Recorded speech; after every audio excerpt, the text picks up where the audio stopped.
Welcome to Journey. In this segment, we're going to take you on a very visual journey, meeting other beings that are perhaps visiting here from other realms, dimensions, other planets, other galaxies, and even other timelines.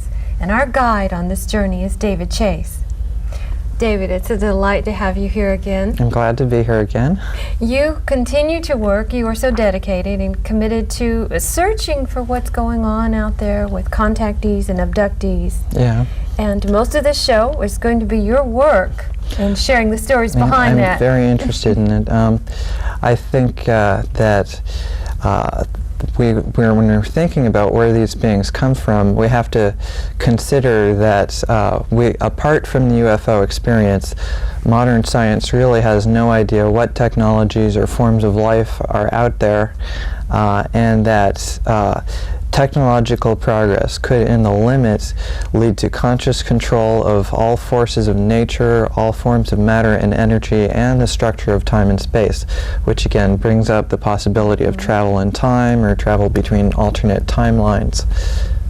You go to the various groups that meet here in Seattle and other conferences too, and you actually interview those that have had these experiences.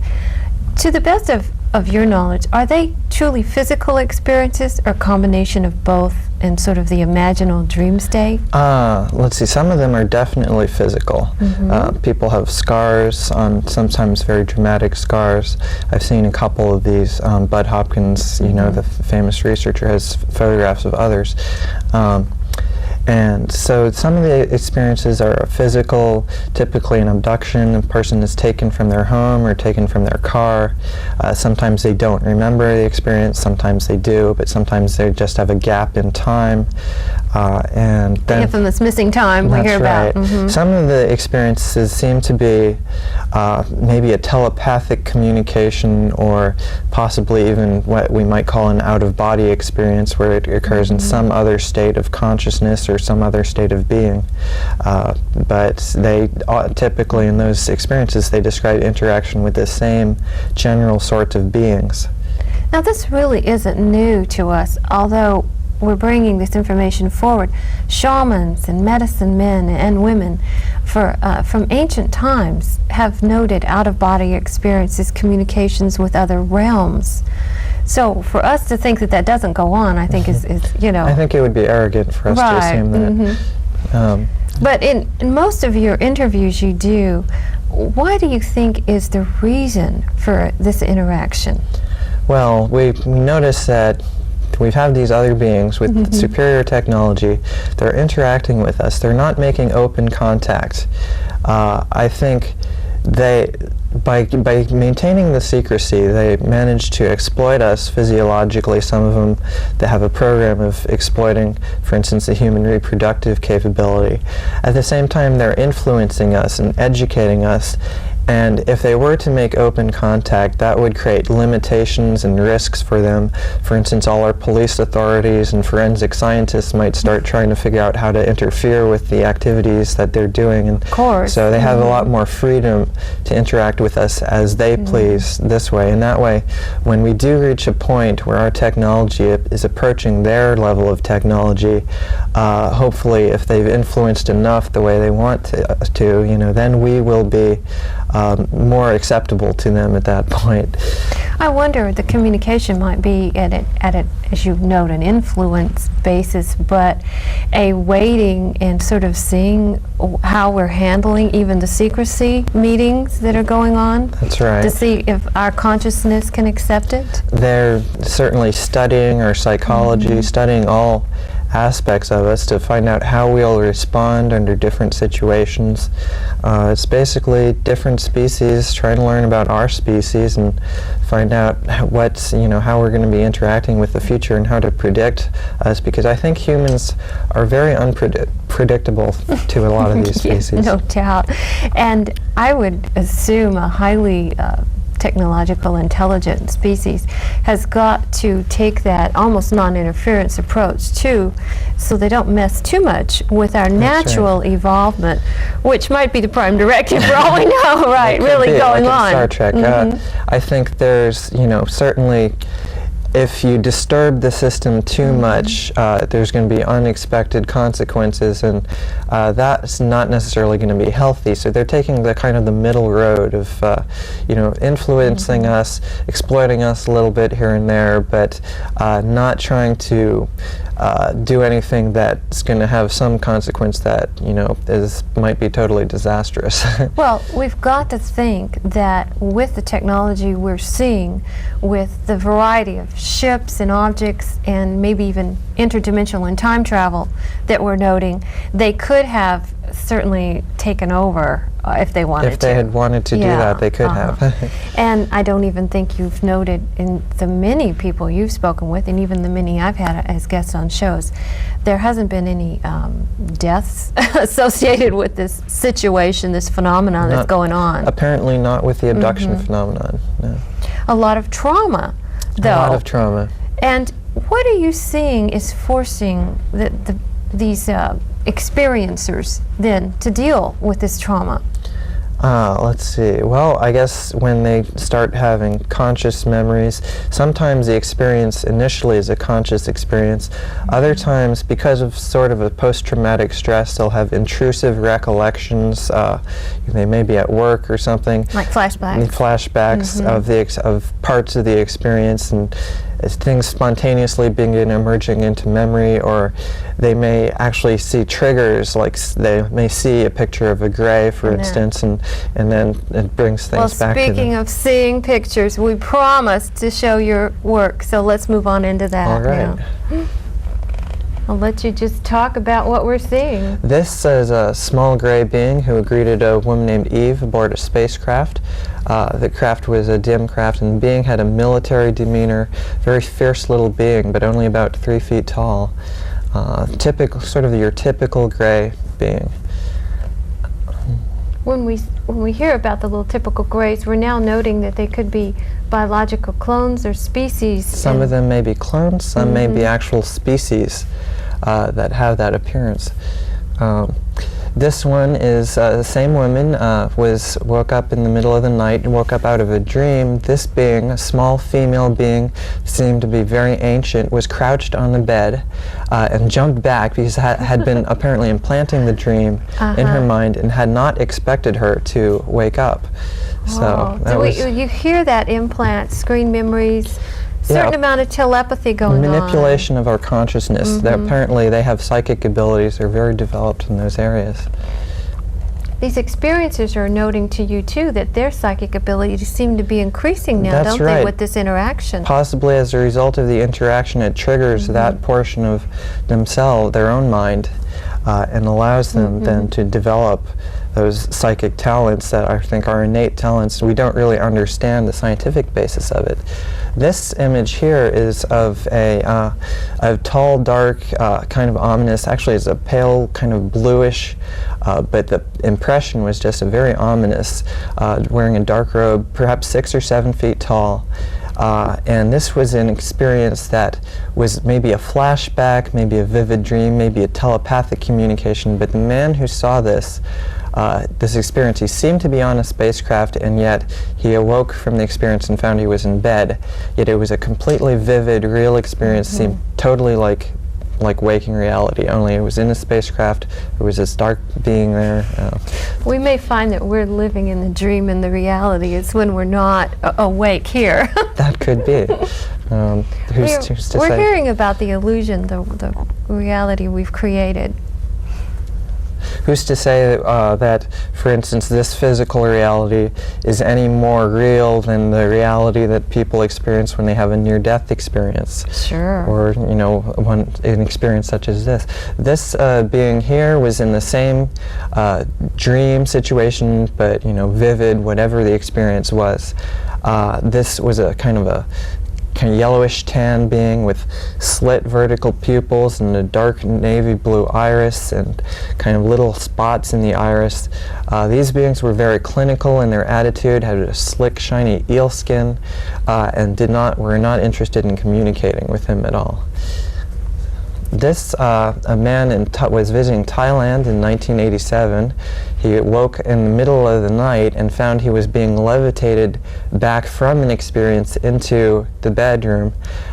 These beings had apparently liquidy black eyes, and he was in his head, he was like cursing out the beings and saying that, "How dare you do this to me?" But then the message came back that this is what you asked for, and then he felt really guilty for being so angry at these beings, like maybe he had actually You have asked for heard this. that before, haven't you? I've heard that before, yes. It's not at all uncommon. That people seem to ask for these experiences, and then when They get them. they're not necessarily ready to deal with them.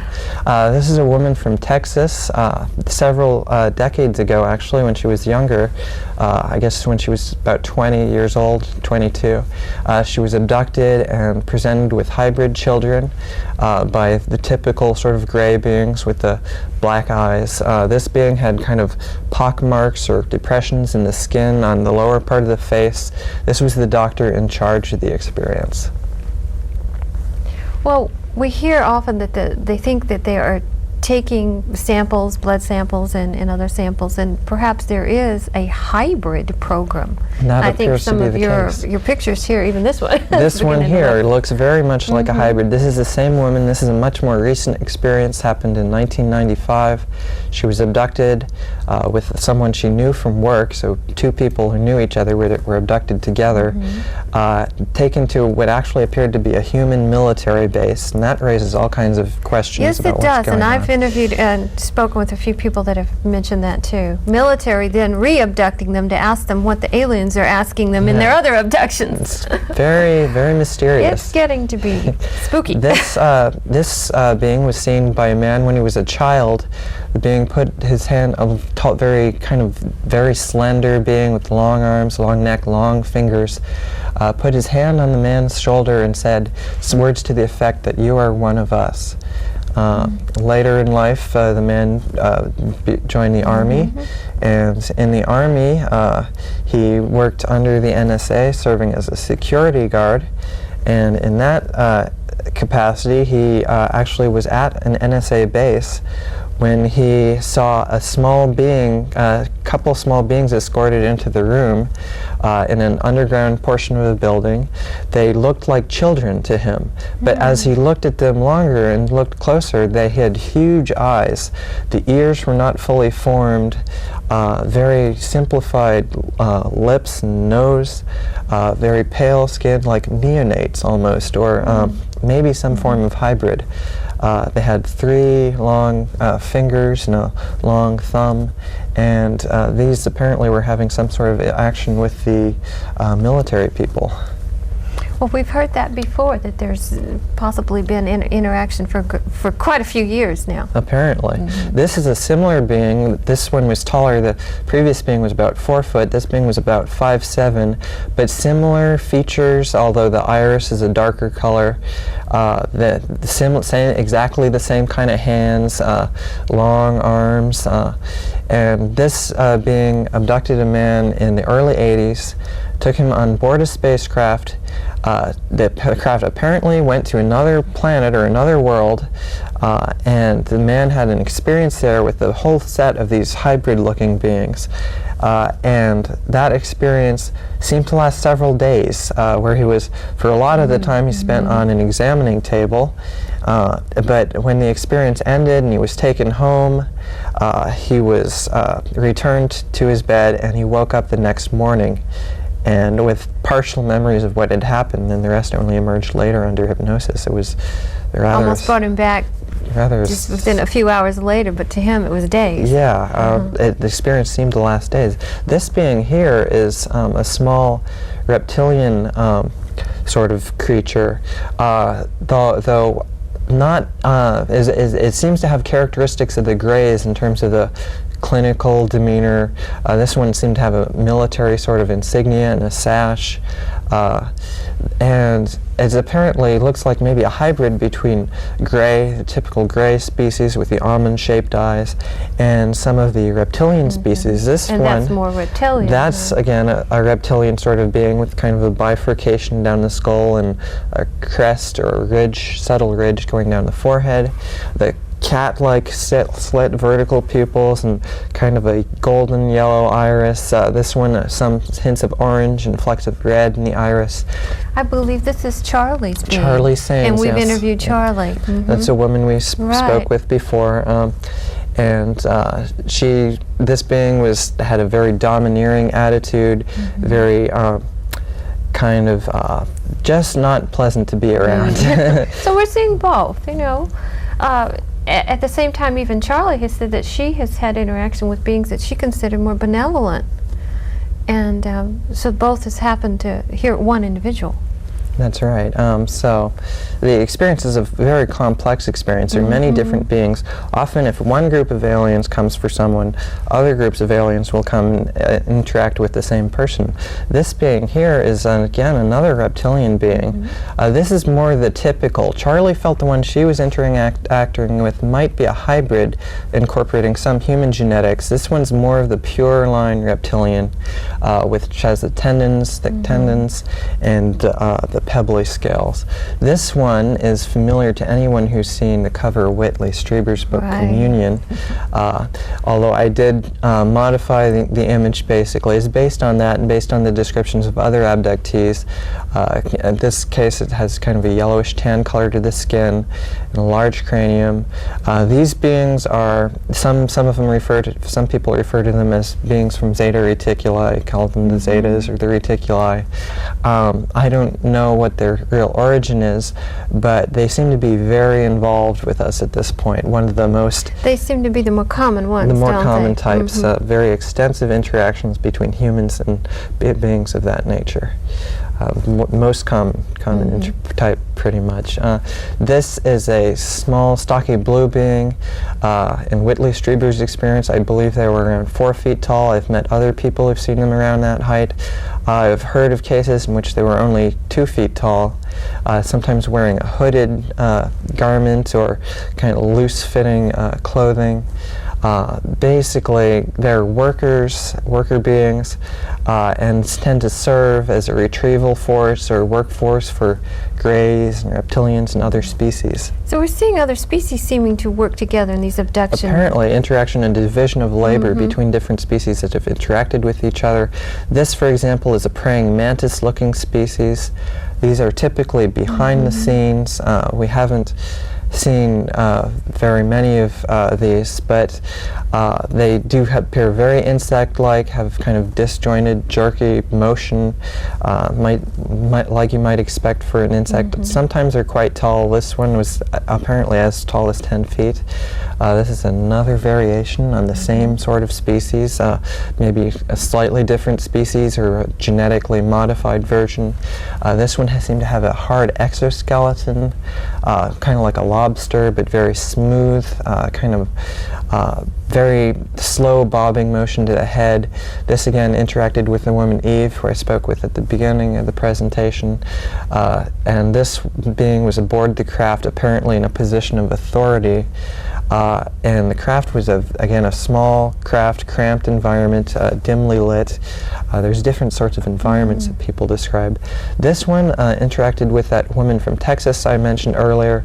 There were a few of these beings. They did a surgery on her to remove an intestinal malignancy that she was going to, at that point, just was going to allow it to kill her. But these beings told her, "We need to keep you around for a while. You still have work to do." Oh my God! And they were wearing these dark hooded robes, like a monk's robe, which they later removed, and essentially were very, again, insect-like in their appearance. And yet healed her.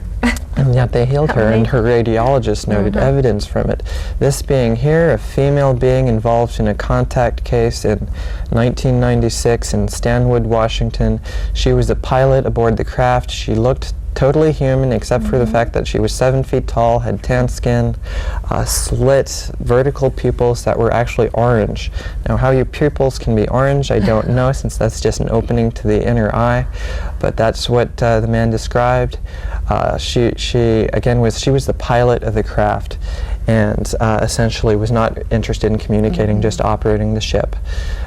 These are very humanoid. Very humanoid. These are the Nordic type. They are about, in this particular case, 7 to 8 feet tall, very tall. But in other cases, more like 6 feet tall, 6.5 feet tall, athletic, muscular, very, very attractive. Wouldn't mind having one of those show up in my bedroom at night. Perfect, Right. blemishless features, and they look too human to be strictly extraterrestrial in terms of something that just popped up independently in some other star system. And this again raises all kinds of questions about where they're coming from. Perhaps, you know, this, humans of, you know, maybe people from Scandinavia in the future are traveling back in time, or in a more perfect form too, because we have heard this. Even I think Billy Meyer described a very beautiful humanoid blonde woman, blemish-free. I did an interview with Glynis Mackay, who you've met too, from Australia, and the beings that she saw were very beautiful, clear-skinned, tall, and an indication that they had better control perhaps over the aging process and disease, which tells us, you know, if they could share with us, we might could learn an awful lot. Yeah, I think, of course, we'll probably discover most of this on our own over the coming decades and centuries, if you know, if we manage. And I have a lot of faith in the human species. I think we will. Well, we seem to be surviving. Even our weather patterns are changing pretty drastically. We've experienced in the Pacific Northwest a lot of power outages, floods, mudslides. You know, we're coming together and looking at, too, I hope, what we're doing to the planet, which perhaps is a message some of these aliens and extraterrestrials are pointing out to us. Perhaps. We should be better caretakers of the place we happen to inhabit at this time. That's probably true. I don't think business as usual can continue for too much longer. But I think gradually environmental programs will be put into place, and I think we're in for some tough times, but eventually, hopefully by the middle of the next century, we'll find a new equilibrium and be able to then pursue our technologies and improving the quality of life for all people on the planet. And that's a very happy thought to focus on. And we have learned that as we focus and as our thoughts project, apparently they take an energy form of their own. There's quantum physics and all is alluding to these other dimensions existing in our control over our own matter, you know, our own physical bodies too. The beings that seem to be very advanced in those respects. They have abilities, and for instance, some people describe shape-shifting. Now that is a process that, you know, some materialistic scientists might reject out of hand if indeed it is physically restructuring the body at the cellular and molecular level. Being a reptilian may change into a human-looking being, or vice versa. On the other hand, some of these processes may be not involve such fine control of matter, but may actually involve a technology that's perhaps a holographic or something like an optical array, that's a screen like an optical array surrounding the body. It's very complicated. We really don't know. And yet you speak with a lot of people, and I interviewed Charlie, who we mentioned before, who we both know. She noted an experience where they took her through the window, and she said she knew, you know, she was very conscious about that experience and felt that transition as if she was going into like warm jello or something. So she was aware of a feeling, but yet here physically we would think, and scientifically we would say that's impossible. But we're hearing the impossible is happening all around us. In the concept of something being physically impossible, there are those physicists and astronomers and philosophers of science. There's still some people who will tell you that, oh yes, we know that time travel is physically impossible, that harnessing the gravitational force for levitation is physically impossible. But that's really pretty much presumption, because the nature of technological progress and the reality, it's the central reality of our time, and we really don't know where it's going and what the ultimate limitations are. And certainly in a galaxy that is, the oldest stars in our galaxy are 2 to 3 times as old as the solar system. There are over 100 billion stars in the galaxy, and some of those stars we now know through recent astronomical observations, we know that they have planets. So life and intelligence and civilization could be quite widespread. We need to open up our journey here, don't we? Yes, we do. And expand our consciousness. I want to thank you for sharing all the work that you've done, and as you continue to interview folks and do more, we'll have you back, because our journey may be getting real exciting here if they start landing and really consciously having communication with us. It'll take some time, but eventually I see that coming. I think it will, because like you said, we're just more aware now that we're really not alone. That's right. I want to thank you for joining us on this journey. And if you see any of these beings, David's phone number is at the end. Give him a call and he'll be happy to draw them for you. Thank you. Thank you.